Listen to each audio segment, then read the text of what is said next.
नमस्कार दोस्तों, मैं आप सभी का अपने YouTube चैनल स्पाई ट्यूटोरियल में स्वागत करता हूं।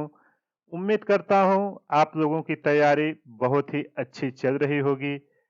अभी तक हमने जितना कुछ भी देखा या सीखा वो सब समझ में आ गया होगा।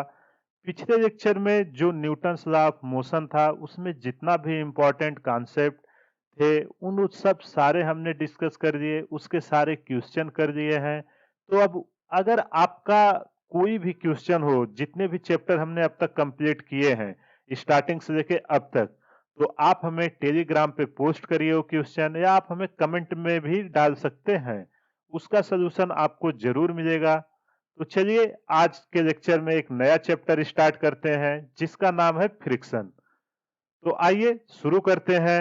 अब देखो फ्रिक्शन का मतलब क्या है। आपने हमेशा वर्ड सुना होगा कि यहाँ फ्रिक्शन ज्यादा है, यहाँ फ्रिक्शन कम है। ये सब आखिर होता क्या है, इसके कितने ज्यादा इम्पैक्ट है या कितना यूजफुल है, ये सब जब आप इस चैप्टर को एनालिसिस करोगे तो सारा चीजें आपको क्लियर हो जाएगी। तो जैसा मैं आपको रेफरेंस के लिए देखो दो इमेज लाया हूँ। पहले इमेज में देखो एक बंदा स्केटिंग कर रहा है। अब जब ये स्केटिंग कर रहा है तो इसका पैर जो है, ये देखो कैसे बैलेंस कर रहा है बर्फ पे। ऐसा तो है नहीं कि डायरेक्ट अगर कोई फोर्स इसे बैलेंस नहीं करा हुआ ये तो स्लिप मार देगा। तो इसके पैर के पीछे की तरफ एक फोर्स लग रहा होता है जिसको हम बोलते हैं फ्रिक्शन फोर्स। जो फ्रिक्शन फोर्स है, जो इसका आगे की तरफ फोर्स लग रहा है उसको बैलेंस कर रहा है। या इधर मानो एफ लग रहा है, अगर ये किसी एक्सेलरेशन से जा रहा है तो A equal to F minus F by M, कुछ ऐसा करके हम निकालते हैं।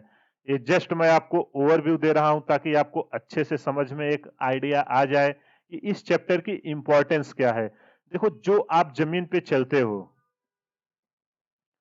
अगर आप जमीन पे मूव कर रहे हो तो सोचो अगर फ्रिक्शन ये जमीन पे ना होता आपके पैर और जमीन के बीच, तो आपने चलना शुरू किया, क्या आप कभी रुक पाते? आप कंटिन्यू मोशन कर रहे होते। कोई भी चीज रुक नहीं पाती अगर उसको एक बार मोशन दे देते हो, आइडियल कंडीशन में आ जाती। ऐसे ही दूसरा एग्जांपल देखिए, एक फुटबॉल है। जब आप फुटबॉल को यहाँ अगर एक आदमी है, चलो इसको मैं बना देता हूँ, ये जमीन पे है। अब इसने क्या किया कि इस फुटबॉल को किक किया। जब इसको एक किक करेगा तो ये फुटबॉल कुछ दूर जाके रुक जाती है। आपने देखा होगा कि ग्राउंड पे अगर फुटबॉल को पैर से मारो या कोई भी बॉल है उसे फेंको तो कुछ दूर जाके रुक जाती है लुढ़कते हुए।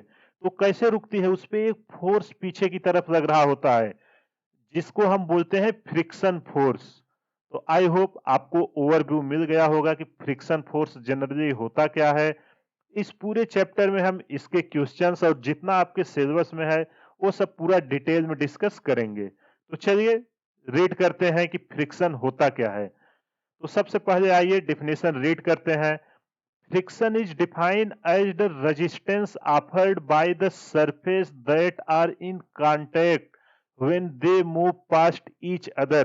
देखो जो फ्रिक्शन है, आप यहाँ एग्जांपल में देखो, ये तभी काम करेगा जब ये दो सरफेस एक दूसरे के कांटेक्ट में है।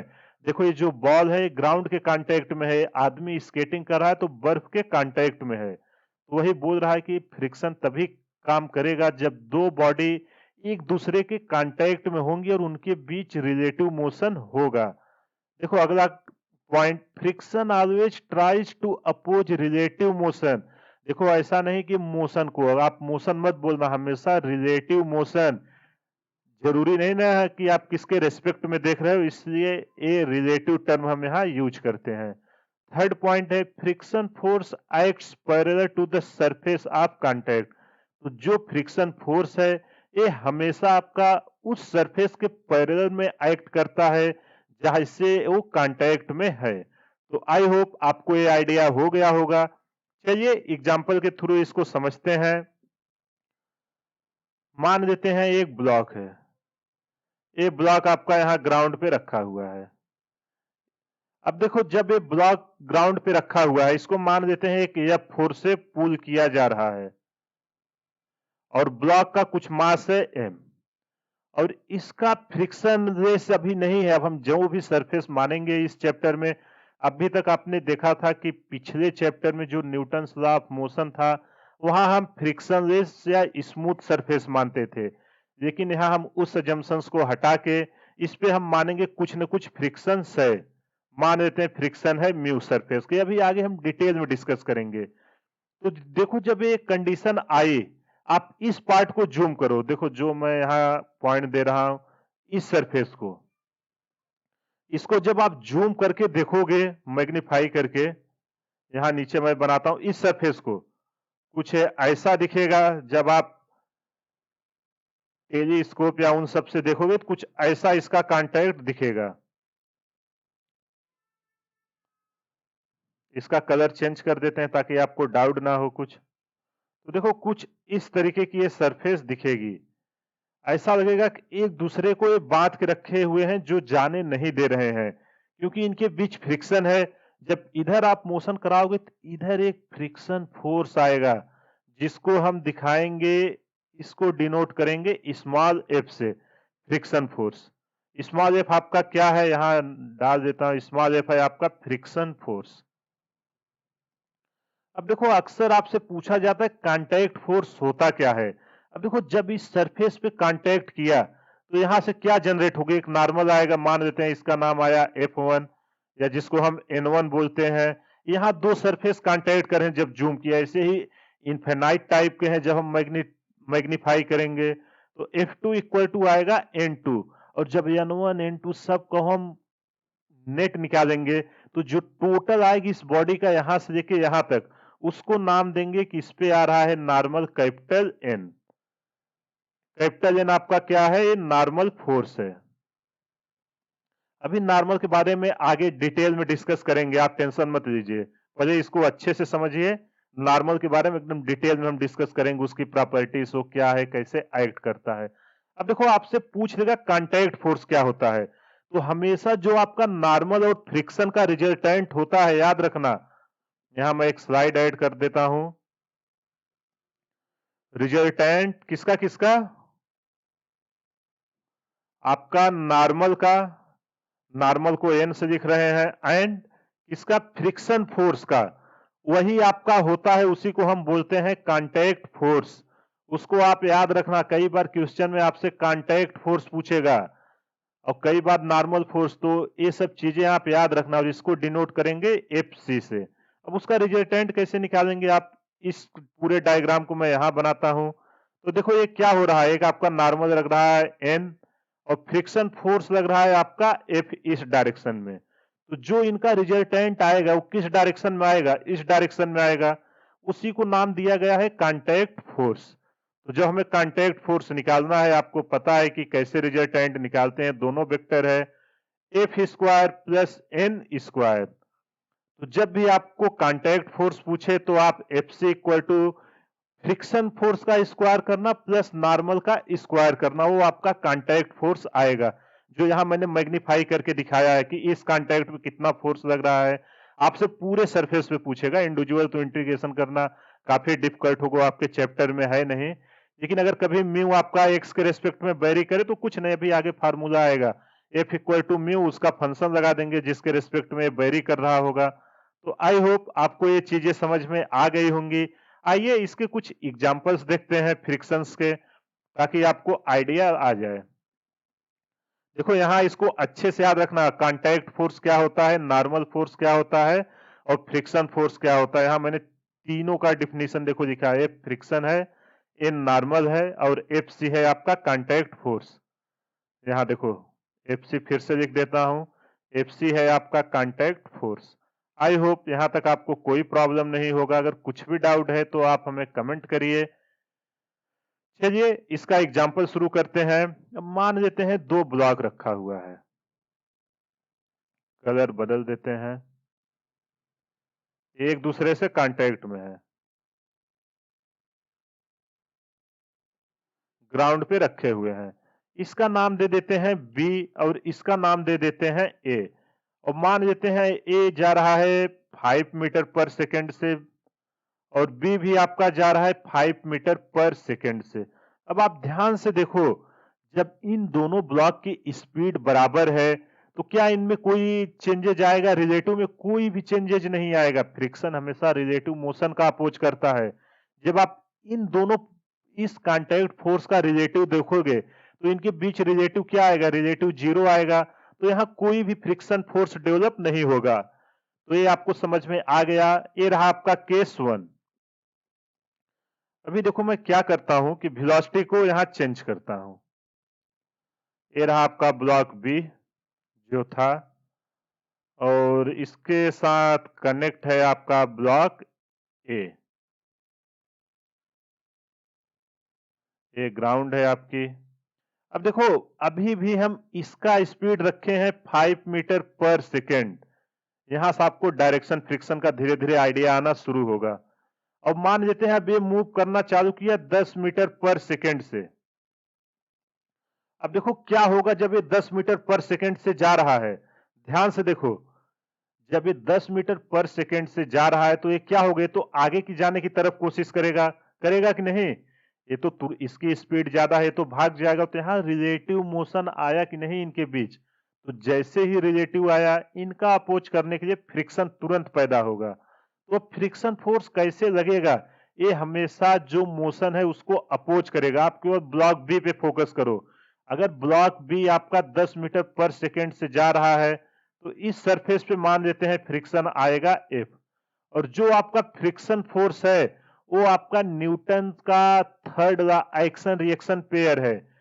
ये आपका नॉर्मल अभी आगे आएगा, इसके बारे में डिटेल में डिस्कस करेंगे।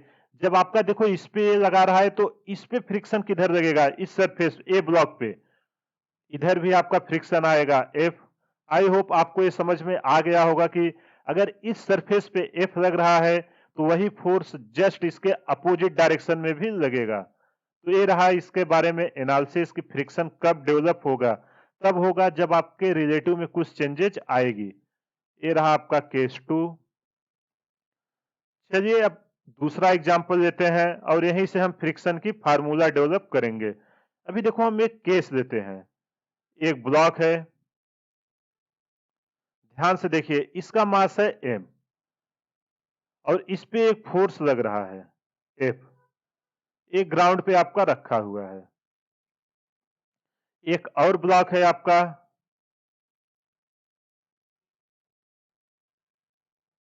इसका मास है m, इस पे भी फोर्स लग रहा है F। ये भी आपका ग्राउंड पे रखा हुआ है। अब मान लेते हैं कि इस पे फ्रिक्शन लग रहा है आपका कितना? F2। यहां हम इसको M2 दे देते हैं, इसको M1, ताकि कंफ्यूजन ना हो। और इस पे लग रहा है F1। अब देखो जो नॉर्मल फोर्स आपका आएगा, इस पे क्या आएगा आपका नॉर्मल फोर्स? अगर ये इस पे आएगा N1 और इस पे आएगा N2। अब देखो ध्यान से, अगर आपका जो N2 आया, अगर N2 यहां मैं लिख देता हूं इफ, ठीक है, अगला स्लाइड ऐड करते हैं। If N2 greater than N1। अब देखो अगर नॉर्मल इसका ज्यादा हो गया तो कौन सा फ्रिक्शन फोर्स ज्यादा होगा? इस पे फ्रिक्शन फोर्स ज्यादा लगने लगेगा, क्योंकि ये अपोज करेगा, म्यू एन होता है, और इसका फ्रिक्शन फोर्स कम होगा। तो वही बोल रहा है कि अगर नॉर्मल ज्यादा हुआ तो आपका फ्रिक्शन फोर्स भी ज्यादा हो जाएगा। तो अब जो आपका फ्रिक्शन फोर्स है वो आपका डायरेक्टली किस पे डिपेंड कर रहा है? वो आपका डिपेंड कर रहा है नॉर्मल फोर्स पे। अब अगर जब आपका प्रोपोर्शनलिटी कांस्टेंट हटेगा, इसको बैलेंस करने के लिए एक वैल्यू आती है, तो जिसका नाम है म्यू। इसको हम इंट्रोड्यूस करते हैं म्यू एन, जहां म्यू है आपका कोफिशिएंट ऑफ फ्रिक्शन। अभी स्टैटिक काइनेटिक्स वो सब आगे आएगी तो उसको बाद में डिस्कस करेंगे। अभी केवल ये समझिए कि कोफिशिएंट ऑफ फ्रिक्शन है ये। आपको पता है ना कि कोई भी प्रोपोर्शनलिटी कांस्टेंट हटती है तो एक कांस्टेंट वैल्यू का हम मल्टीप्लाई करते हैं ताकि उस क्वांटिटी को बराबर कर सके। तो जो फ्रिक्शन फोर्स का फार्मूला निकल के आया है वो आपका निकल के आया है F equal to mu into N. यही है आपके फ्रिक्शन फोर्स का फार्मूला। आई होप आपको यहां तक समझ में आ गया होगा। अभी तक एकदम बेसिक सी डिस्कस कर रहे हैं ताकि आपको कोई भी कंफ्यूजन ना हो। एक बार बेसिक्स आज के लेक्चर में आपका क्लियर हो जाएगा। अगले लेक्चर में आप देखोगे कि कोई भी कॉम्प्लिकेटेड क्वेश्चन होगा आप उसको इजीली कर दोगे। तो चलिए, ये रहा फ्रिक्शन के बारे में बेसिक सा। अब अगला समझते हैं नॉर्मल रिएक्शन के बारे में। अभी तक आपने देखा होगा कि न्यूटन लॉ ऑफ मोशन और इधर भी मैंने नॉर्मल का कई बार डिस्कस किया है। अब नॉर्मल आखिर होता क्या है, एक्ट कैसे करता है, वो सब के बारे में हम समझते हैं। तो चलिए शुरू करते हैं। अभी देखो मान लेते हैं ये अपना एक ब्लॉक है, ये एक सरफेस पे रखा हुआ है। अब जब इसको हम जूम करके देखेंगे, इस पोर्शन को जब इसको जूम करेंगे तो हमको क्या दिखेगा? वही सरफेस जो हमने अभी बनाया था, कुछ इस तरीके से दिखेगा ये आपका ब्लॉक का, और उसी में आपका कुछ इस तरीके से दिखेगा ग्राउंड का। ये इस तरीके से एक दूसरे की बॉन्डिंग होगी जो रोक के रखी है, उसको जाने नहीं दे रही है।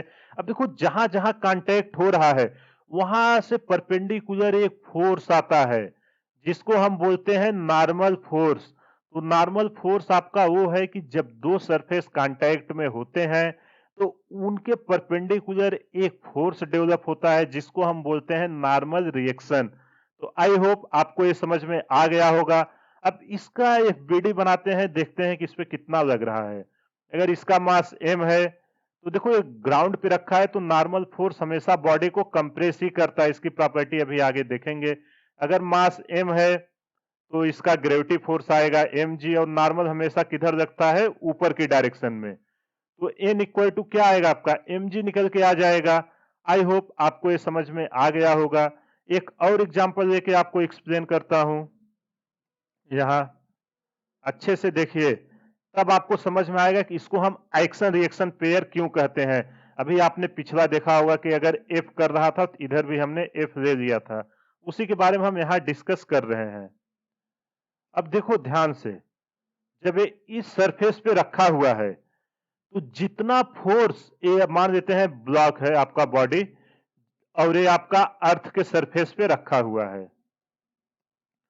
अब जो आपका नॉर्मल आएगा वो आपका इस डायरेक्शन में आएगा। नॉर्मल कौन लगा रहा है? ब्लॉक पे आपका अर्थ लगा रही है। तो न्यूटन के थर्ड लॉ ऑफ मोशन से अगर किसी बॉडी पे कोई फोर्स लगाता है तो सेम उतने ही अमाउंट का फोर्स उसके अपोजिट डायरेक्शन में प्रोड्यूस हो जाता है। तो अगर ब्लॉक पे अर्थ ने लगाया तो अर्थ पे भी कौन लगाएगा? ब्लॉक लगाएगा। तो इसको हम कैसे लिखेंगे? इस डायरेक्शन में आपका लगाएगा। नॉर्मल फोर्स कौन लगा रहा है? अर्थ पे। कौन लगा रहा है? ब्लॉक। आई होप आपको ये समझ में आ गया होगा। यहां मैं लिख देता हूं, ई है आपका अर्थ एंड बी है आपका ब्लॉक। देखो कुछ भी डाउट हो तो आप कमेंट करिए, और लेक्चर को बहुत ही पेशेंस के साथ सुनिए, जल्दबाजी बिल्कुल मत करिएगा। अगर आप ध्यान पूर्वक के 1 घंटे समझ लोगे तो आपका आने वाला फ्रिक्शन का जितना भी क्वेश्चन होगा, कोई भी एग्जाम दोगे, आपको कभी भी उसमें प्रॉब्लम्स नहीं होने वाली है। तो देखो ये जो केवल डायरेक्शन में चेंज है लेकिन मैग्नीट्यूड इनके जो है वो बराबर है। तो इसके लिए मैं यहाँ मॉड लगा देता हूं ताकि आपको कंफ्यूजन ना हो। आई होप आपको ये समझ में आ गए होंगे।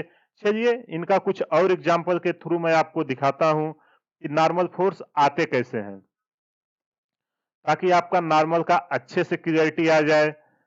अब मान लेते हैं ये दो ब्लॉक है, एक ब्लॉक है ये,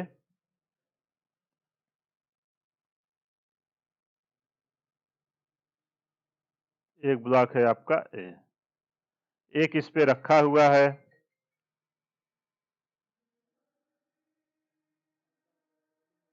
अब देखो यहाँ पे जब रखा हुआ है इसको नाम दे देते हैं ए और इसको नाम दे देते हैं बी। मान लेते हैं इस पे एक एफ फोर्स लगाया जा रहा है। अब देखो जब ये एफ इस पे फोर्स लगाए तो यहाँ पे फोर्स, ये दोनों ब्लॉक एक दूसरे के कांटेक्ट में है कि नहीं?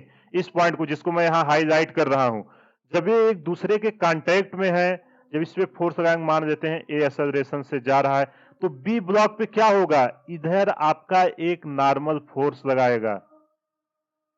बी पे नॉर्मल फोर्स कौन लगाएगी? मैंने रिलेटिव में आपको सिखाया था इन रिलेटिव को कैसे लिखते हैं। इसका मतलब है बी पे ए फोर्स लगा रहा है तो सेम अमाउंट का फोर्स इसके अपोजिट डायरेक्शन में कौन लगाएगा? कौन लगाएगा? आप बी लगाएगा। किस पे? ए पे। ए पे लगा रहा है बी। तो यहां देखो आप क्लियरली, आपको ध्यान से समझ में आ गया है। अगला एक और एग्जांपल लेते हैं, सेम केस लेते हैं, केवल फोर्स का डायरेक्शन हम चेंज करते हैं। देखो अभी ये आपका ए है ब्लॉक,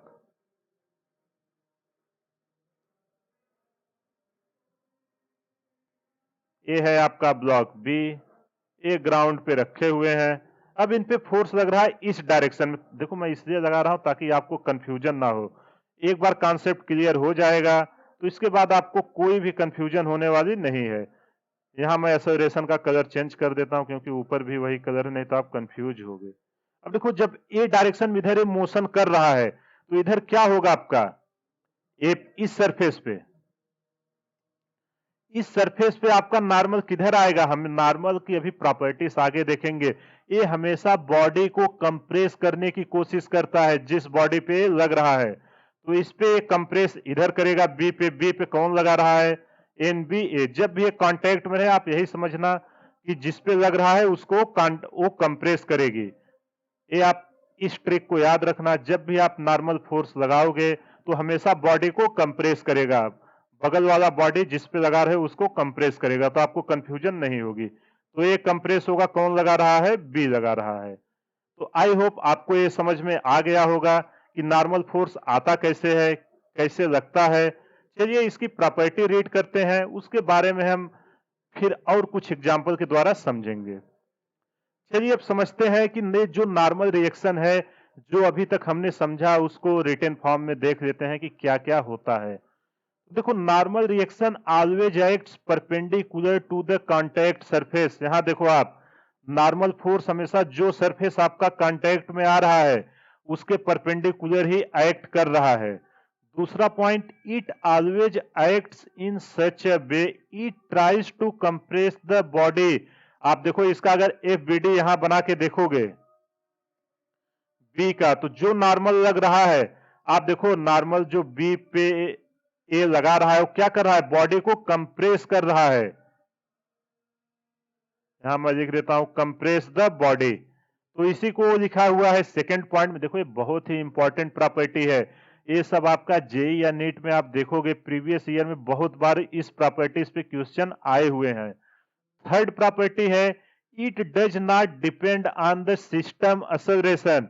आप यहां ध्यान से देखो, चाहे फॉरवर्ड डायरेक्शन में एक्सेलरेशन था चाहे बैकवर्ड डायरेक्शन में, यहां भी आपका N A B equal to N B A था, और यहां भी आपका N A B equal to N B A था। तो वही आपको बोल रहा है कि डज नॉट डिपेंड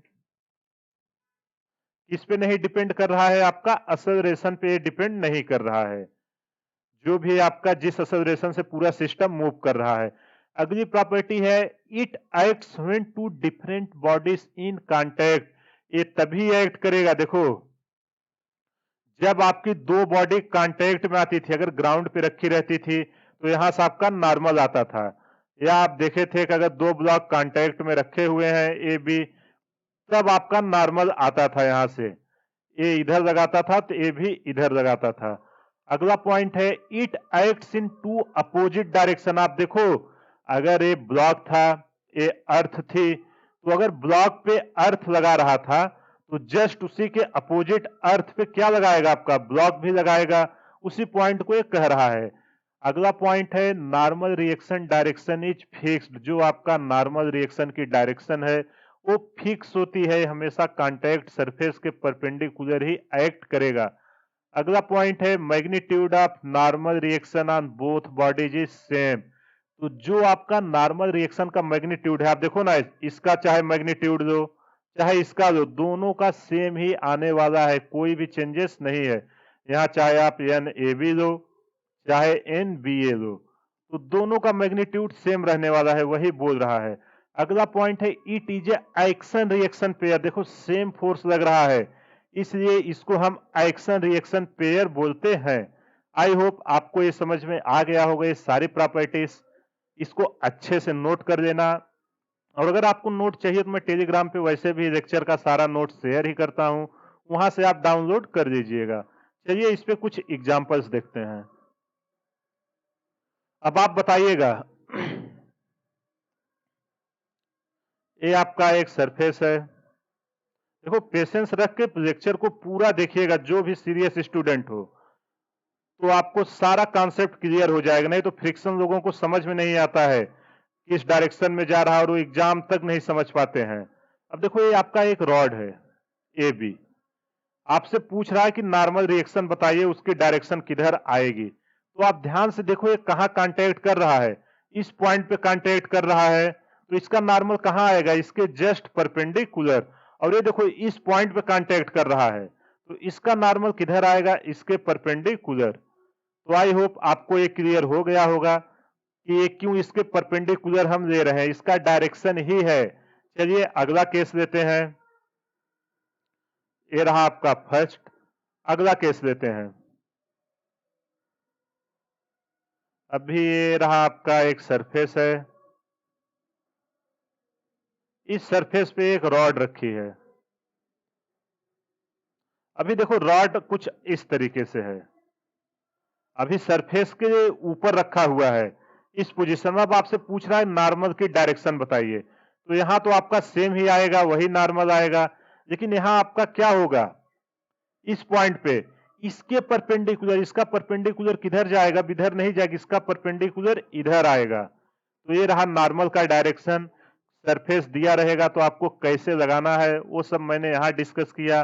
प्रीवियस में आपने देखा होगा कि ब्लॉक दिया है, उस पे नॉर्मल रिएक्शन कैसे आते हैं वो सब डिस्कस किया। आई होप आपको ये सब चीजें क्लियर हो गई होंगी यहाँ तक। अब चलिए अगला टॉपिक देखते हैं कि फ्रिक्शन की डायरेक्शन हम कैसे डिसाइड करेंगे, जो आपका फ्रिक्शन है वो किस डायरेक्शन में कैसे एक्ट कर रहा है। तो उसके लिए पहले तो हम कुछ ब्लॉक ले लेते हैं। चलो एक ब्लॉक ले लेते हैं, नाम देते हैं सी। एक ब्लॉक लेते हैं, इसका नाम दे देते हैं बी। ये सब एक दूसरे से कांटेक्ट में है। एक और ब्लॉक लेते हैं, इसका नाम दे देते हैं ए। A B C. अब देखो ये तीनों क्या हो रहा है, मान लेते हैं पहला जा रहा है 1 मीटर पर सेकेंड से, दूसरा आपका जा रहा है 4 मीटर पर सेकेंड से, एंड तीसरा आपका जा रहा है 2 मीटर पर सेकेंड से। आपको फाइंड आउट करना है कि फ्रिक्शंस की डायरेक्शन कैसी होगी। Find direction of friction. अब आप कैसे फाइंड आउट करोगे, तो आपको कॉमन डिफरेंस डिफिनेशन याद आ जाना चाहिए। फ्रिक्शन जो है वो आपका किसको अपोज करता है, रिलेटिव मोशन को। तो सबसे पहले एक एक सरफेस को पकड़िए जहां रिलेटिव मोशन आपका आसान है। तो हम सबसे पहले ए को लेते हैं, ब्लॉक ए का। तो चलिए ब्लॉक ए का यहां एफबीडी बनाते हैं।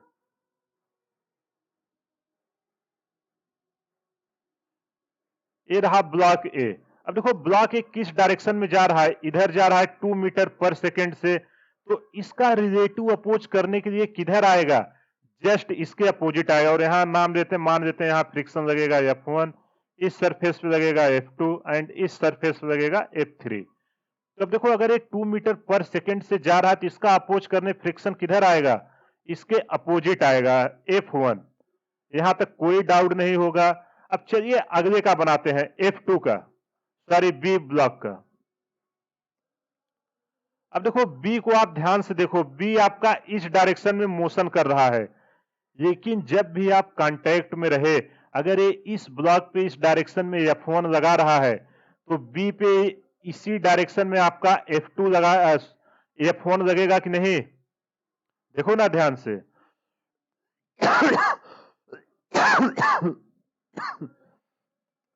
जो इसका F2 आएगा, जो इसका F2 आएगा किधर अपोज करने आएगा, इसका F2 जस्ट इस डायरेक्शन में आएगा। अभी देखो इसको पूरा कंबाइंड मत देखना, अभी कौन किस पे लगाएगा अभी उसको हम मॉडिफाई करेंगे, लास्ट में उसको उतारिएगा जब मैं बोलूंगा।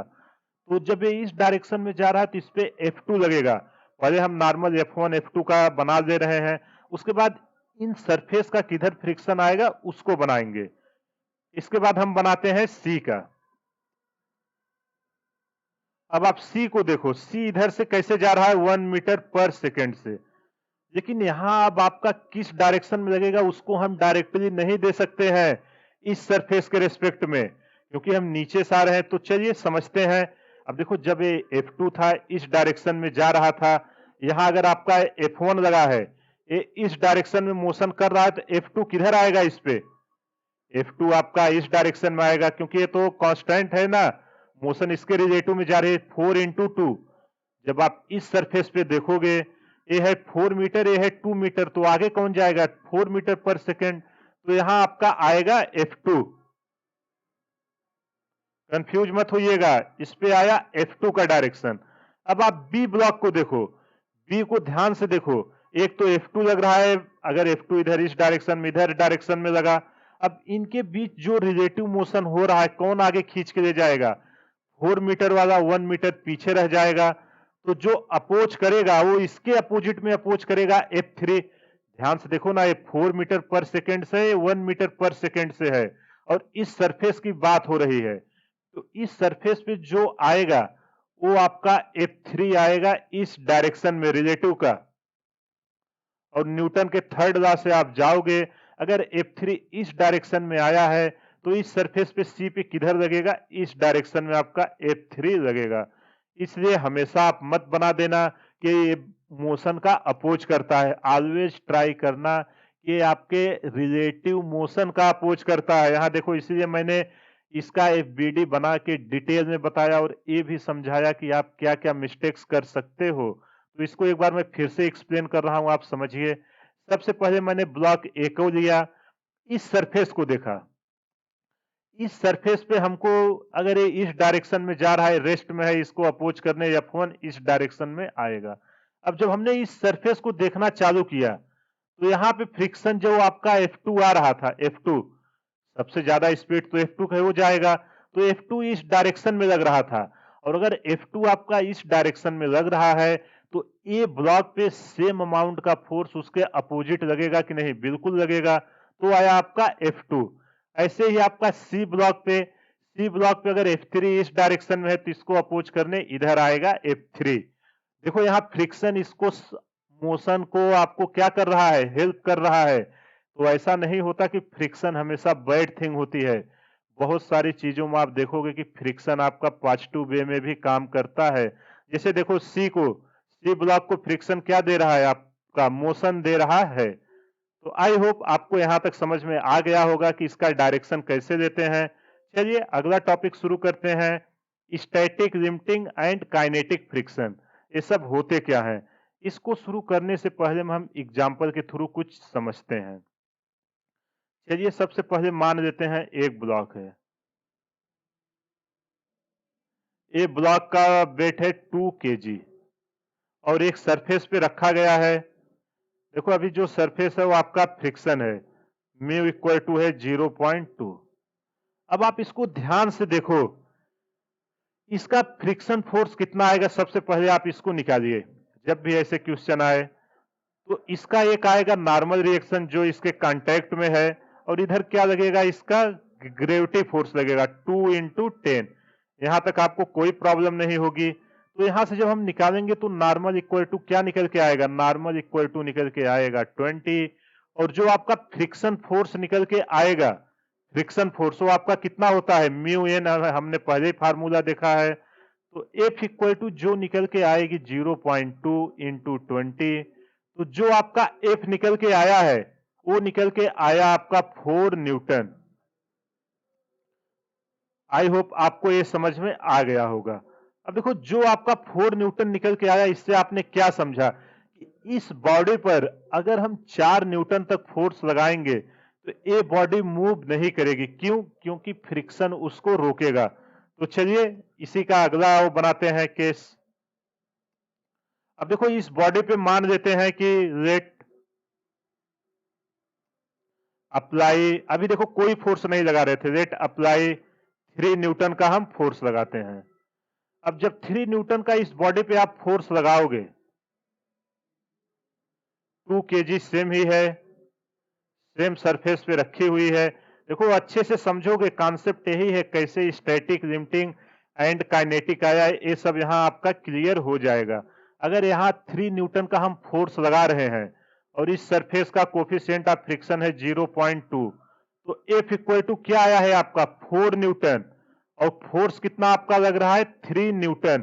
तो क्या ये बॉडी मूव करेगी? जो रिलेटिव आएगा, फ्रिक्शन की वैल्यू ज्यादा है, तो जो आपका एफ है वो एफ से ज्यादा है, तो ये बॉडी क्या मूव करेगी? बिल्कुल नहीं मूव करेगी। तो इसको हम क्या बोलेंगे?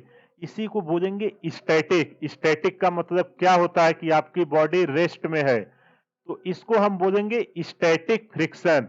कि तब तक वो, जब तक वो बॉडी मूव नहीं कर रही और हम फ्रिक्शन लगाए ही, सॉरी, फोर्स की वैल्यू इंक्रीज करते जा रहे हैं, जस्ट मूव होने से पहले जितना फोर्स तक वो बियर करेगा उसको बोलते हैं स्टैटिक फ्रिक्शन। और देखो जो आपका फ्रिक्शन है वो एक सेल्फ एडजस्टिंग फोर्स है। देखो अभी 3 न्यूटन आपने लगाया, फ्रिक्शन की वैल्यू 3 न्यूटन हो गई। अभी यहाँ अभी 4 न्यूटन नहीं काम कर रहा है। यहाँ अगर कोई आपसे पूछेगा इस समय एफ की वैल्यू कितनी आई है? 3 न्यूटन आई है, और एफ की भी वैल्यू 3 न्यूटन ही है, और ये मैक्स आपका एफ मैक्स तक जा सकता है 4 न्यूटन। यहाँ कंफ्यूज मत होना। तो जो आपका फ्रिक्शन है वो आपका सेल्फ एडजस्टिंग फोर्स है। चलिए अब अगला केस लेते हैं, आपकी और अच्छे से क्लियर होगी। सेम ब्लॉक है, वही 2 kg है। अब हम क्या करते हैं, इस पे 4 न्यूटन का फोर्स लगाते हैं। म्यू इक्वल टू है 0.2।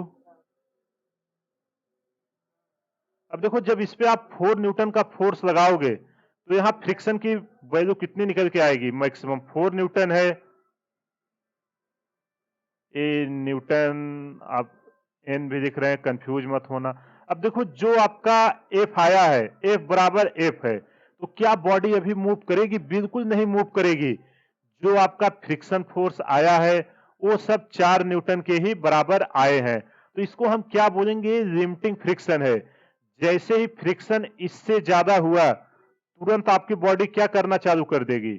मूव करना चालू कर देगी। जैसे ही हम फोर्स 4.001 न्यूटन कुछ भी लगाए तुरंत बॉडी आपका मूव करना शुरू कर देगी। आपने देखा होगा कि इंक्लाइंड प्लेन पे कुछ आप ऐसे रोक के रखे हो, वो ऐसे रुका, जरा सा उस पे लगाए या हाथ से टच किए, वो तुरंत क्या होता है? मूव करना चालू कर देता है। तो उसी को बोलते हैं, जब तक वो रुका हुआ है वो लिमिटिंग फ्रिक्शन की वैल्यू को क्रॉस नहीं किया हुआ है। चलिए अगला है, सेम कंडीशन लेते हैं, लेट अप्लाई। अब हम क्या करते हैं कि 5 न्यूटन का फोर्स लगाते हैं। सेम ब्लॉक है, देखो 4 अलग अलग कंडीशन लेके मैं दिखाया हूं, ध्यान से समझिएगा, यहां से आपको पूरा पिक्चर क्लियर हो जाएगी। स्टैटिक, काइनेटिक, लिमिटिंग, ये सब जो बोलते रहते हैं कि है क्या। सेम है, म्यू इक्वल टू 0.2। अभी फोर्स आपका लग रहा है 5 न्यूटन का। अब फोर्स लग रहा है 5 न्यूटन का, ब्लॉक है 2 kg। तो अब क्या होगा? जो आपका फ्रिक्शन फोर्स है एफ, वो तो आपका क्या करेगा? बोलेगा भाई मैं तो केवल 4 न्यूटन तक ही रोक सकता हूं। अब लेकिन यहां आपने फोर्स लगा क्या दिया है? 5 न्यूटन तक। अब ये क्या करेगा? आप तो ये जाने देगा, इसकी शक्ति है नहीं कि ये इसे रोक सके। ये मैक्सिमम इसे 4 न्यूटन तक ही रोक सकता था। तो जब भी आपका फोर्स फ्रिक्शन फोर्स से ज्यादा हो तो आपका क्या करेगी? Body start moving. कॉमन सी सेंस है यार, जो उसको खींच रहा है, जिधर ज्यादा फोर्स होगा उधर जाना शुरू कर देगी, तो बॉडी स्टार्ट मूविंग। इसको हम क्या बोलेंगे? अब देखो मोशन में आ गया, तो इसको हम बोलेंगे ये यही है आपका काइनेटिक फ्रिक्शन। और इसको लिखते कैसे हैं? इसको लिखते हैं म्यू के से। आई होप आपको ये समझ में आ गया होगा। और जो आपका लिमिटिंग फ्रिक्शन है इसी को बोलते हैं एफ मैक्स।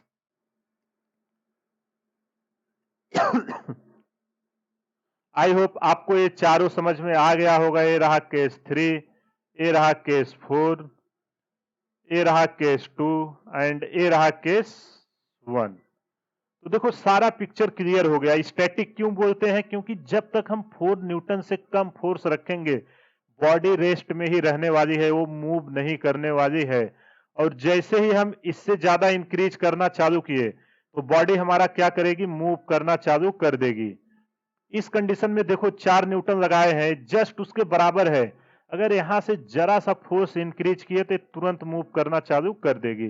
तो आई होप आपको लिमिटिंग, काइनेटिक और स्टैटिक फ्रिक्शन क्या होता है वो सब समझ में आ गया होगा। यहाँ स्टैटिक को हम लिखते हैं म्यू एस से। अब आइए इन सब के बारे में समझते हैं। स्टैटिक फ्रिक्शन क्या होता है? स्टैटिक फ्रिक्शन होता है आपका व्हेन, जब आपका बोथ बॉडीज, जो कांटेक्ट में है both bodies are relatively rest. यहां देखो जो बॉडी कांटेक्ट में है वो आपकी रेस्ट में ही है स्टैटिक फ्रिक्शन में, रिलेटिव ये मत भूलिएगा। तो जो आपका फ्रिक्शन की वैल्यू होगी कहां से कहां तक वेरी करेगी। फ्रिक्शन फोर्स देखो स्टैटिक है इसलिए एफ एस लिख रहे हैं, यहां पे आपका म्यू एस एन तक वेरी करेगी। ये रहा इसके बारे में। यहां बॉडी आपका किसमें है, कांटेक्ट में है दोनों, कंफ्यूज मत होइएगा। अगला है आपका लिमिटिंग फ्रिक्शन। लिमिटिंग फ्रिक्शन में क्या होता है आपका जो एफ मैक्स है ये आपका क्या होगा म्यू एस एन। यहां देखो उससे कम आ रही है या बराबर तक जा सकती है स्टैटिक और लिमिटिंग इसलिए नाम दिया गया है जैसे ही इससे ज्यादा हमने दिया तुरंत आपका यहां पे देखो जब इसको हम फोर्स लगा रहे थे एफ, एक 2 kg था, म्यू इक्वल टू 0.2 था।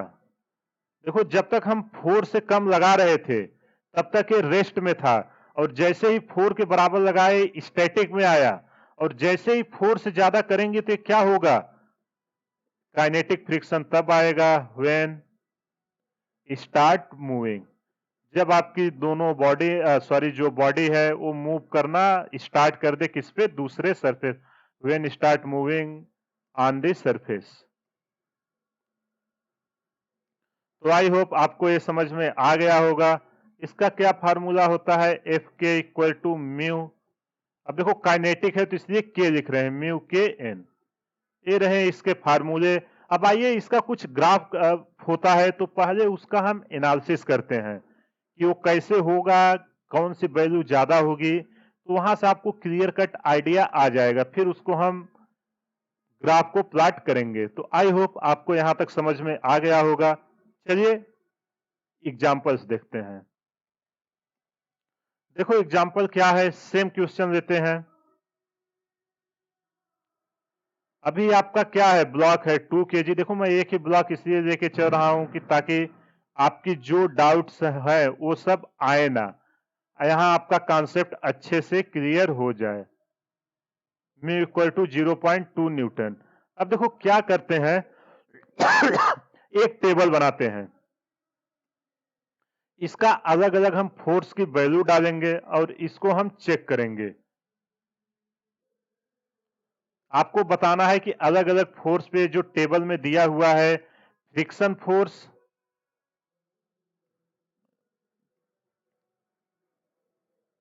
टेबल मैं प्लॉट कर देता हूं।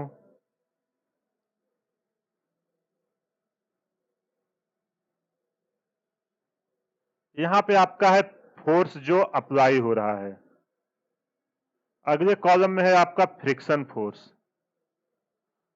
थर्ड कॉलम में है आपका एक्सेलरेशन। अब देखो 3-4 कंडीशन दिया हुआ है। पहला आपका दिया हुआ है जब F इक्वल टू 2 न्यूटन है तो आपका F बताना है।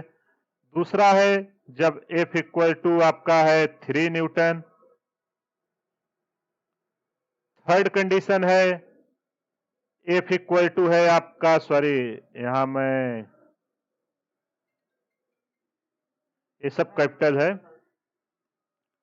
इसके बाद हम फोर्स की वैल्यू जो पिछला था उसी एग्जांपल को हम यहां अलग अलग डाल के फ्रिक्शन फोर्स कैसे सेल्फ एडजस्टिंग है उसके ग्राफ के बारे में एनालिसिस करेंगे। फिर मान लेते हैं एफ जो है वो है आपका कितना, 6। फिर मान लेते हैं एफ है आपका 10 न्यूटन। देखो ये न्यूटन है, आप नॉर्मल मत समझना। तो आपसे पूछ रहा है find value of F and A for given forces. तो इसके रेस्पेक्ट में जो फोर्सेस दिए हुए हैं उसके रेस्पेक्ट में आपको ये बताना है एफ और ए की क्या वैल्यू आएगी। तो चलिए एक एक करके इसको हम सॉल्व करते हैं। सबसे पहले अभी हमने पीछे सॉल्व किया था, ये क्या है 2 kg था, म्यू इक्वल टू है 0.2। अब देखो नीचे क्या आएगा, इसका mg आएगा 20, ऊपर आएगा n, तो n इक्वल टू आपका आएगा 20 और f इक्वल टू क्या निकल के आएगा, जो मैक्सिमम है f मैक्स, मैक्सिमम में कहां तक जाके रोक सकती है। आपका हर कंडीशन पे अलग अलग निकालना है, यहाँ कंफ्यूज मत होना, इसलिए मैंने इस क्वेश्चन को लाया है। जो f equal to F max आया है वो निकल के आई है आपकी 0.2 इंटू 20, ये निकल के आएगा आपका 4 न्यूटन। आई होप आपको ये समझ में आ गया होगा। अगर यहाँ कुछ भी डाउट है तो आप हमें कमेंट करिए, अगर नहीं समझ में आ रहा आप वीडियो को पॉज करिए, दोबारा से आराम से देखिए, बहुत ही इंपॉर्टेंट कॉन्सेप्ट डिस्कस कर रहा हूं। अगर ये क्लियर हो गया, आने वाला कोई भी क्वेश्चन होगा आप इजीली कर दोगे। तो चलिए पहला केस लेते हैं। पहला केस ध्यान से देखो, एफ इक्वल टू क्या लग रहा है, एफ इक्वल टू अभी लग रहा है इस पे 2 न्यूटन। अब देखो जब इस पे 2 न्यूटन हम इस डायरेक्शन में लगा रहे हैं और इधर आपका फ्रिक्शन कितना लग रहा है, फ्रिक्शन की मैक्सिमम वैल्यू है 4 न्यूटन, तो क्या ये मूव करेगा? बिल्कुल नहीं मूव करेगा। इस डायरेक्शन में जो बैलेंस करने के लिए आएगा, एफ की वैल्यू कितनी आएगी, देखो सेल्फ एडजस्टिंग फोर्स है फ्रिक्शन, ये आपका आएगा 2 न्यूटन ही आएगा। यहां मैं लिख देता हूं फ्रिक्शन इज, देखो ये बहुत ही इंपॉर्टेंट पॉइंट लिख रहा हूं, सेल्फ एडजस्टिंग फोर्स। इसको आप याद रखना कि जितना फोर्स की वैल्यू है मैक्सिमम लिमिट से पहले फ्रिक्शन फोर्स के, उसके नीचे जितना भी फोर्स लगाओगे फ्रिक्शन की वैल्यू उतना ही चेंज होगी। देखो जब हमने 2 न्यूटन का लगाया तो फ्रिक्शन भी हमारा निकल के आया है 2 न्यूटन। अब देखो ये क्या मूव कर रहा है, बिल्कुल नहीं, क्योंकि आपका जो एफ मैक्स है, जो लिमिटिंग है वो आपका एफ से ज्यादा है, तो बॉडी क्या है आपकी रेस्ट में है। लेकिन यहां फ्रिक्शन की क्या निकल के आई है, कलर चेंज करते हैं, पहले केस के लिए आई 2 और इसके लिए निकल के आया है 0। अब दूसरा केस लेते हैं,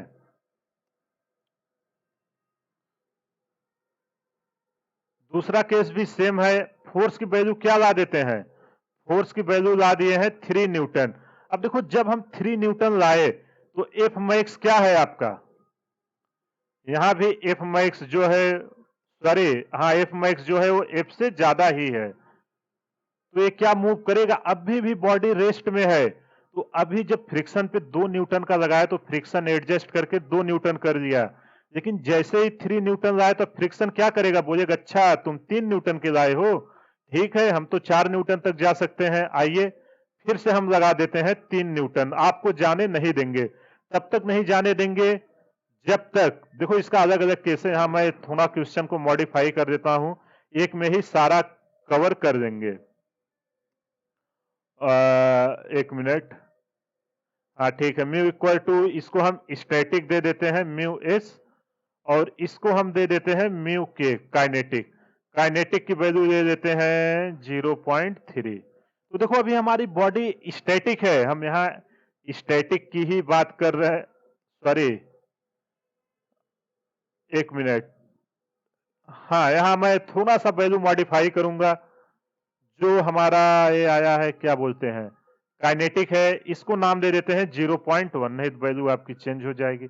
काइनेटिक की वैल्यू दे देते हैं 0.1। देखो इसमें से जो ज्यादा थी इसलिए मैंने उसको लिया है। म्यू की वैल्यू 0.2 ही ले रहे हैं, यहां भी म्यू की वैल्यू 0.2 ही ले रहे हैं, क्योंकि वही मैक्सिमम देगा।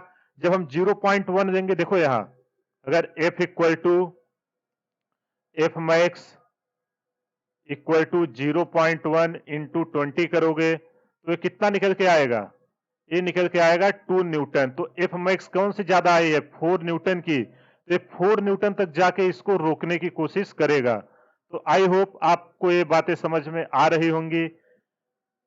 चलिए अब अगला केस लगाते हैं, इसका क्या क्या मिला, जो फ्रिक्शन की वैल्यू मिली वो निकल के आई 3 न्यूटन, बॉडी अभी भी मूव नहीं करना चालू किया है, तो असेलरेशन आया 3 न्यूटन ही। अब देखो जैसे ही हमने 5.99 न्यूटन लाया, ध्यान से देखिए, जैसे ही हमने, एक मिनट यहां मैं कॉलम में थोड़ा सा चेंजेस करता हूं ताकि आपको क्वेश्चन को जो मेरा समझाने का मतलब है वो क्लियर हो जाए। जरा सा चेंजेज है, आप उसको चेंज कर दीजिएगा। जो यहाँ एफ की वैल्यू आई है वहां मैं ला देता हूं 3.99 और यहाँ ला देता हूं 4.0। तो आई होप अगर कुछ भी डाउट है तो आप हमें कमेंट करिए। अब देखो अगला केस हम क्या लेते हैं, थर्ड केस। थर्ड केस में अब फोर्स लाते हैं 3.99। जब हम 3.99 लाएंगे, जब हम एफ की वैल्यू डालेंगे 3.99, तो क्या बॉडी मूव करेगी? बिल्कुल नहीं मूव करेगी, क्योंकि एफ मैक्स जो है आपका, वो आपका निकल के आया है 4 न्यूटन। यहां तक कोई प्रॉब्लम नहीं होगा। एफ मैक्स निकल के आया है 4 न्यूटन। तो अब जो इसको अपोज करेगा फ्रिक्शन, जस्ट इसके बराबर ही करेगा 3.99। बॉडी अभी भी मूव नहीं कर रही है, क्योंकि एफ मैक्स जो है आपका वो एफ से ज्यादा है। तो यहां आपका एक क्या निकल के आया, 3.99, और ये निकल के आया है 0। अब जैसे ही आप 4 न्यूटन लगाओगे, देखो ध्यान से, जैसे ही 4 न्यूटन लगाओगे, अब क्या डेवलप होगा आपका? तुरंत आपका काइनेटिक डेवलप होगा, मोशन में बॉडी आना शुरू हो जाएगी। ध्यान से देखो, जैसे ही 4 न्यूटन आया, जस्ट लिमिटिंग, फोर्थ केस। अब जब इसमें हमने 4 न्यूटन लगाया, अब तो बॉडी क्या करेगी? जस्ट मूव करना चालू कर देगी। जो इधर फ्रिक्शन फोर्स आएगा वो आपका क्या निकल के आएगा? एफ के जो निकल के आएगा, आप देखो 0.1 इंटू 2 kg है, तो इंटू 20, ये निकल के आएगा आपका 1 न्यूटन। ध्यान से देखो, कुछ नहीं किया है। जो यहां आएगा 20 के न्यूटन, पूरा लिख देता हूं। जब यहां एन लोगे, एन, और एफ के इक्वल टू म्यू एन करोगे, तो यहां फ्रिक्शन फोर्स जो आया, देखो 1 न्यूटन आ गया। अब बॉडी आपका मूव करना चालू कर दी है। जब ये मूव करना चालू कर दी, इस डायरेक्शन में एक्सेलरेशन आया, तो एक्सेलरेशन निकालोगे, क्या आएगा? Summation of F equal to M, summation of है 4 माइनस 1 डिवाइडेड बाई 2, ये निकल के आएगा 3/2, निकल के आएगा 1.5 मीटर पर सेकेंड स्क्वायर। तो जो एक्सेलरेशन निकल के आया है 1.5 मीटर पर सेकेंड स्क्वायर। देखो ध्यान से, जैसे ही बॉडी काइनेटिक में मोशन करना चालू की, तुरंत फ्रिक्शन फोर्स की वैल्यू घट गई है। ग्राफ से आप ध्यान से देखो, 2 आया, इंक्रीज हुई, 3 आया, इंक्रीज हुई, 3.99 इंक्रीज हुआ। जैसे ही लिमिटिंग वैल्यू पे पहुंची 3.9999 के बाद, इसके बाद जैसे ही ये 4 पे पहुंची, तुरंत ये क्रॉस करके काइनेटिक आ गया है। ऐसे ही अगला केस है। अब तो आपको समझ में आ ही गया होगा, कुछ नहीं करना है। इस पे अब लगा देते हैं फोर्स कितना, 10 न्यूटन का। अब जो फ्रिक्शन फोर्स आएगा, बॉडी आपका क्या है? काइनेटिक फ्रिक्शन आ गया है 1 न्यूटन। ए है 2 kg और इधर जा रहा है आपका ए एक्सेलरेशन से। तो ए इक्वल टू निकालोगे, आपका आएगा 10 में से 1 गए 9 डिवाइडेड बाई 2, 4.5 मीटर पर सेकेंड स्क्वायर। तो देखो यार, यहां आपको कॉमन सी बातें हैं, सीधा समझ में सारी चीजें आने लगी हैं। जब आपका बॉडी मोशन में आ गया, तो ये देखो काइनेटिक फ्रिक्शन की वैल्यू क्या हो गई? सेम हो गई। हम 10 न्यूटन भले लगा रहे हैं, लेकिन अपना फ्रिक्शन फोर्स निकल के आ रहा है 1 न्यूटन, और जो एक्सेलरेशन निकल के आया है 4.5 मीटर पर सेकेंड स्क्वायर। तो आप इस चार्ट को देखो, यहां से आपको क्या दिख रहा है कि स्टैटिक फ्रिक्शन के बीच आपका फोर्स, जो फ्रिक्शन फोर्स है, पहले वो इंक्रीज होता है, उसके बाद एक लिमिटिंग वैल्यू के बाद वो डिक्रीज होना शुरू हो जाता है। तो आइए अब इसको ग्राफ के प्लॉट में दिखाते हैं। Graph between F versus F. तो इसके बीच हम ग्राफ एक बनाते हैं। अब देखो फ्रिक्शन फोर्स जाएगा कैसे, उसका हम कलर थोड़ा चेंज करते हैं। 0 से स्टार्ट हुआ, जैसे जैसे हम, ये आपका, इस नाम को मैं दे देता हूं एफ, और इसको नाम दे देते हैं एफ। ये सब आपका न्यूटन में है, यूनिट जो भी दी रहे न्यूटन डाइन, आप क्वेश्चन के अकॉर्डिंग करो। तो देखो स्ट्रेट लाइन में पहले इंक्रीज होगी, फिर एक लिमिटिंग वैल्यू पे पहुंच रही है, उसके बाद ये आपका घटना चालू हो जा रहा है, और उसके बाद जब ये मोशन करना शुरू कर दे रहा है, फोर्स की वैल्यू इंक्रीज करते जा रहे हैं, तो ये वैल्यू आपका कांस्टेंट हो जा रहा है। देखो ध्यान से, जैसे जैसे हम इस पॉइंट पे अगर हम फोर्स बढ़ाएं तो फ्रिक्शन फोर्स भी इंक्रीज हुआ, इस पॉइंट पे फोर्स इंक्रीज हुआ, ये भी इंक्रीज हुआ। जैसे ही आप इस टॉप पिक पॉइंट पे पहुंचे, अब इसके बाद जैसे ही फोर्स लगाओगे तो फोर्स अब इंक्रीज करने पे फ्रिक्शन फोर्स डिक्रीज होना चालू हो गया है। तो आई होप आपको ये समझ में आ गया होगा। इस ग्राफ को याद रखना, इस ग्राफ पे कई बार क्वेश्चन आए हुए हैं।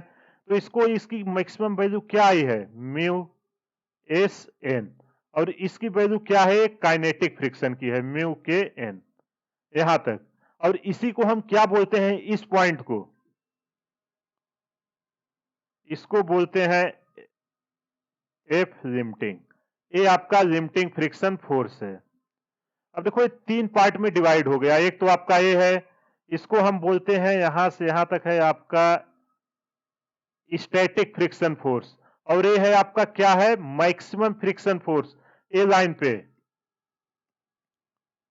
F S max, maximum friction force. और जब आपका इस जोन में आया, यहां से इधर, तो इधर आपका क्या आ गया है, ये है आपका एफ के, मतलब काइनेटिक फ्रिक्शन फोर्स। तो ये रहा इसका ग्राफ। जैसे जैसे हम फोर्स इंक्रीज कर रहे हैं, फ्रिक्शन फोर्स वैसे वैसे इंक्रीज होता है। फिर एक लिमिटिंग वैल्यू पे पहुंचने के बाद जब बॉडी मोशन में आ जाती है, तो ये डिक्रीज होना शुरू हो जाता है। इसका आप प्रैक्टिकल एग्जांपल भी देखते होंगे कि सबसे पहले अगर कोई बॉडी है, सबसे ज्यादा मेहनत कब लगती है, जब उसको ढकेलना होता है, और एक बार वो मोशन में आ गए, फिर उसको मूव कराना बहुत ही इजी होता है। आई होप आपको ये सब सारा चीजें समझ में आ गया होगा। यहाँ मैंने पूरा एकदम डिटेल में क्या कैसे है ग्राफ बना के उसका वैल्यू के साथ सारा कंपेयर करके आपको दिखा दिया है। अगर कुछ भी डाउट है तो आप एक बार वीडियो को पॉज करिए, वापस से जाइए, फिर से देखिए। नहीं तो बहुत बार ये सब आपको क्लियर होते ही नहीं है कि ये क्या है, वैल्यू कैसे इंक्रीज हुई, घटी क्यों। तो उसका मैंने पूरा प्रैक्टिकल व्यू में आपको दिखा दिया है। तो आई होप आपको समझ में आ गया होगा। चलिए अब लिमिटिंग फ्रिक्शन के कुछ लॉ हैं, उसको समझ लेते हैं, फिर उसके कुछ क्वेश्चंस करेंगे। तो लॉ ऑफ लिमिटिंग फ्रिक्शन कहता क्या है, the direction of limiting friction force is always opposite the direction of motion. तो जो आपका ये direction of limiting friction force है, वो हमेशा मोशन के अपोजिट में ही आता है। अगला पॉइंट है, it always acts tangential to the to surface. देखो ये हमेशा जो भी है, अगर आपका मानो एक ब्लॉक है, ये ब्लॉक इधर आ रही है भी वेलोसिटी से, तो आपका फ्रिक्शन फोर्स इस ब्लॉक के टेंजेंशियल में ही आएगा, इसके अपोजिट नहीं आएगा। जो आपका फ्रिक्शन फोर्स आएगा वो इसके टेंजेंशियल ही आएगा। अगला पॉइंट है, it is dependent on the material and the nature of the surface in contact. देखो ये जिस सरफेस पे कांटेक्ट है यहां से, ये केवल उस पे डिपेंड करता है, उसके उस मटेरियल के नेचर पर। इसके बाद it is independent of the shape of area, इस एरिया पे डिपेंड नहीं करता है, कितना बड़ा बॉक्स है इस पे डिपेंड नहीं करेगा। ये केवल डिपेंड करेगा आपका एक सरफेस पे, इस सरफेस पे, एरिया पे डिपेंड नहीं करता है, ओनली डिपेंड करता है सरफेस ऑफ कांटेक्ट पे। आई होप आपको समझ में आ गया होगा। फ्रिक्शन के बारे में जितनी बेसिक चीजें थी वो सब हमने डिस्कस कर लिया है। आइए इस पे कुछ क्वेश्चंस करते हैं ताकि आपकी अंडरस्टैंडिंग अच्छे से क्लियर हो जाए और आपको आइडिया लग जाए कि क्वेश्चन आते कैसे हैं। तो चलिए सबसे पहले मैं यहाँ क्वेश्चन लिखता हूं। देखो क्या है, एक क्वेश्चन है, देखो ये सेम है, न्यूटन लॉ ऑफ मोशन के ही कॉन्सेप्ट लगाने हैं, केवल यहाँ एक और आएगा आपका फ्रिक्शन फोर्स। ये आपका एक सरफेस पे रखा हुआ है जिसकी कोफिशिएंट ऑफ फ्रिक्शन, देखो स्टैटिक काइनेटिक ना दिया रहे तो दोनों को सेम मान लेने का, 0.2, और यहां से एक फोर्स लग रहा है 20 न्यूटन का, और एक किस एंगल पे लग रहा है, 37 डिग्री पे। तो जो आपका फोर्स है वो आपका 37 डिग्री पे लग रहा है। आपसे पूछ रहा है कि फाइंड एक्सेलरेशन। देखो इस क्वेश्चन को देने का मेरा एक मकसद है, वो अभी मैं आपको दिखाऊंगा कि आप लोग यहाँ गलती कहाँ करोगे, फिर उस गलती को सुधारेंगे। अब आपसे पूछ रहा है एक्सेलरेशन का डायरेक्शन बताइए, तो मैंने आपको क्या बताया है, जब भी फोर्स इंक्लाइंड लगे सबसे पहले उसको रिजॉल्व करिए। तो चलिए इस ब्लॉक का हम एफबीडी बनाते हैं। एफबीडी, जब इसका एफबीडी बनाओगे इस ब्लॉक का, ए है 2 kg, अगर 2 kg है तो नीचे क्या आएगा, जी की वैल्यू आपको 10 लेनी है, मतलब 2 इंटू 10, और ऊपर आएगा अगर ये इस सरफेस पे कांटेक्ट पे है तो इस पे एक नॉर्मल फोर्स लगाएगा। अब ध्यान से देखो यहाँ पे आपका फोर्स था कितना, 20 न्यूटन का, और कितना एंगल बना रहा है इस एक्सिस से 37 डिग्री। तो आप क्या करोगे, इसका कुछ नहीं करना है, कंपोनेंट ले लेना है। ये आपका आएगा परपेंडिकुलर कंपोनेंट और इधर आएगा आपका हॉरिजॉन्टल कंपोनेंट। तो हॉरिजॉन्टल कंपोनेंट कितना आएगा 20, और मैंने बताया रिजॉल्व करना cos 37, और आपको पता है कि cos 37 की वैल्यू कितनी होती है, आप सबको पता होगा। मैंने एक ट्रेंगल बताया था 3 4 5, अगर नहीं याद है तो उसको देख लीजिए। जब इसको हम सॉल्व करेंगे निकल के आएगा 16 न्यूटन। ये देखो cos 37 3/5 होता है, ये मैंने आपको एक ट्रेंगल बताया था। अगर ये 37 है, ये आपका कितना होगा, ये आएगा आपका 5, और ये आएगा आपका 4, और ये आएगा आपका 3, तो ये होगा आपका 53 डिग्री। इस ट्रेंगल को याद रखना। तो cos 37 आया ये। अब यहाँ क्या आएगा आपका 20 sin 30, इसको मैं यहां लिख रहा हूं 20 sin 37। अब sin 37 क्या आएगा 20 इंटू 3/5, जब इसको आप सॉल्व करोगे तो ये निकल के आएगा कितना आपका, ये निकल के आएगा आपका 12 न्यूटन। आई होप आपको ये चीजें समझ में आ गई होंगी। देखो 3/5 करोगे वही निकल के आएगा ना, 5 तिहाई 15। तो ये चीजें आपको क्लियर हो गई होंगी। सॉरी, यहाँ साइन 37 का 3/5 डालोगे तो निकल के आएगा 12 न्यूटन। और इधर आपका एक फ्रिक्शन फोर्स आएगा एफ के, ये निकल के आएगा म्यू इंटू एन। काइनेटिक है तो चलो के लगा देते हैं। अब इसको हम और सिंप्लीफाई कर देते हैं, जो जिस डायरेक्शन में फोर्सेस अभी देखो यहाँ गलती क्या होगी, पहले मैं वो दिखा देता हूं। आप लोग तुरंत क्या करोगे, A equal to summation of F divided by M कर देते हैं।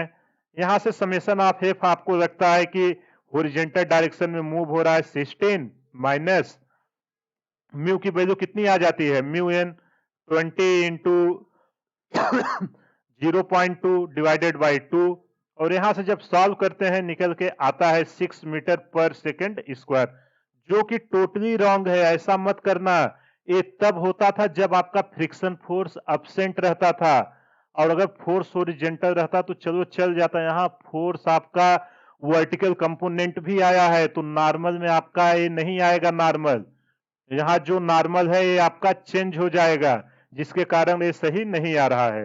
ये पूरा जो है इसको आप मत फॉलो करना, ये पूरा आपका रॉन्ग है। चलिए अब सही क्या है उसको सॉल्व करते हैं। तो इसका हम सबसे पहले फिर से बना लेते हैं, जो जिस डायरेक्शन में है। एक इस डायरेक्शन में लग रहा है, कितना लग रहा है आपका 16 न्यूटन का फोर्स। ऊपर आपका नॉर्मल लग रहा है, देखो यहां मैं यानी डब्ल्यू लिख देता हूं, नहीं तो आप लोग कंफ्यूज हो गए। ऊपर एक और लग रहा है, क्या लग रहा है आपका 12 न्यूटन का, एक 12 न्यूटन का फोर्स लग रहा है। नीचे क्या लग रहा है आपका 20 न्यूटन का फोर्स लग रहा है। देखो वही जो फोर्स है उनको मैं इधर दिखा रहा हूं। इधर आपका एफ के इक्वल टू है म्यू एन, और इसका मास है 2 kg। अब ध्यान से देखो, फ्रिक्शन फोर्स निकालने के लिए अपने को एन चाहिए, तो हम क्या करेंगे, सबसे पहले summation of Y equal to forces जो आपका वाई डायरेक्शन में है उसको हम जीरो कर देते हैं। तो जब वाई डायरेक्शन में जीरो करोगे तो क्या आएगा, एन प्लस 12 इक्वल टू 20। जब यहां से हम निकालेंगे इन की वैल्यू निकल के आएगी इतना 8 न्यूटन। अब देखो वहां हम क्या समझ रहे थे कि 20, लेकिन जब भी फोर्स ऐसा दिया रहे तो आप अलर्ट हो जाना। एग्जाम में ऐसा क्वेश्चन आए हुए हैं इसलिए मैं करा रहा हूं। वो इसलिए देता है कि 95% लोग तुरंत गलत कर देंगे। अब जैसे ही एक्सेलरेशन आया, सॉरी नॉर्मल आया, अब आप क्या करोगे? काइनेटिक फ्रिक्शन निकाल लो। एफ के equal to mu into N, A निकल के आएगा। म्यू की वैल्यू कितनी है? 0.2 इंटू एन की वैल्यू निकल के आई है 8। जब इसको सॉल्व करेंगे निकल के आएगा 1.6 न्यूटन। तो जैसे ही इसकी वैल्यू निकल के आई, अब अपना मोशन किस डायरेक्शन में कर रहा है? इस डायरेक्शन में ये एक्सेलरेशन से जा रहा है। तो चलिए, एक्सेलरेशन इक्वल टू क्या होता है? Summation of F net divided by M. और एफ नेट हॉरिजॉन्टल डायरेक्शन में मूव कर रहा है, कितना है? 16। 16 माइनस फ्रिक्शन फोर्स आपका कितना निकल के आया है? 1.6। मास है 2। जब इसको हम सॉल्व करेंगे निकल के आएगा 14.4 डिवाइडेड बाय 2। जब इसको हम सॉल्व करेंगे तो ए की वैल्यू निकल के आएगी 7.2 मीटर पर सेकेंड स्क्वायर। आई होप आपको ये समझ में आ गया होगा। ये आपका प्रीवियस ईयर का आया हुआ क्वेश्चन है, केवल मैंने डेटा थोड़ा सा चेंज किया हुआ है। देखो कुछ नहीं है, ये जहां मिस्टेक्स के चांसेस है वो गलती करने के लिए ही दिया है। आप यहाँ कंफ्यूज हो जाएंगे। तो जब भी ऐसा आए तो नॉर्मल के डायरेक्शन में आपका इसका वर्टिकल कंपोनेंट सपोर्ट कर रहा है, उसको लेके तभी नॉर्मल निकालना अगर फ्रिक्शन के क्वेश्चन है। तो आई होप आपको ये क्वेश्चन समझ में आ गया होगा। चलिए एक क्वेश्चन मैं आपको होमवर्क दे देता हूं, इसको आप करिएगा। सेम क्वेश्चन है, केवल मैं डायरेक्शन चेंज करता हूं।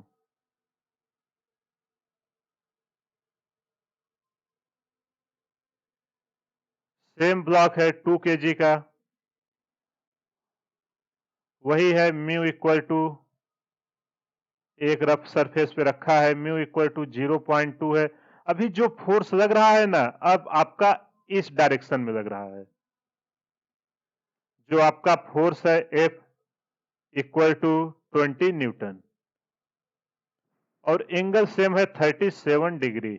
आपसे पूछ रहा है कि फाइंड, वही आप एक्सेलरेशन बता दीजिए और कितना फ्रिक्शनल फोर्स आएगा उसको बता दीजिए। तो कुछ नहीं करना है, सेम क्वेश्चन जैसे मैंने किया है सेम आप करना, रिजॉल्व करके। एक क्वेश्चन आपको लिए होमवर्क है, कमेंट करके आंसर बताइएगा, फिर मैं क्या सही आंसर है वो आपको कमेंट करके बताऊंगा। तो मैं चाहता हूं इस क्वेश्चन को आप लोग सॉल्व करके दो, ताकि मुझे पता चले कि जो मैं इतनी मेहनत करके आप लोगों के लिए कंटेंट डिलीवर कर रहा हूं वो समझ में आ रहा है कि नहीं। देखो जो बंदा मेरा लेक्चर पेशेंस के साथ देखेगा, मैं गारंटी ले रहा हूं उसका रैंक 100% आएगा। क्योंकि ऐसी एक भी चीज नहीं है जिसको मैं लीव कर रहा हूं, हर चीज को मैं डिस्कस कर रहा हूं, चाहे छोटी हो चाहे बड़ी हो। और देखो यार, अगर कॉन्सेप्चुअल लर्निंग चाहिए तो थोड़ा तो टाइम आपको देना पड़ेगा।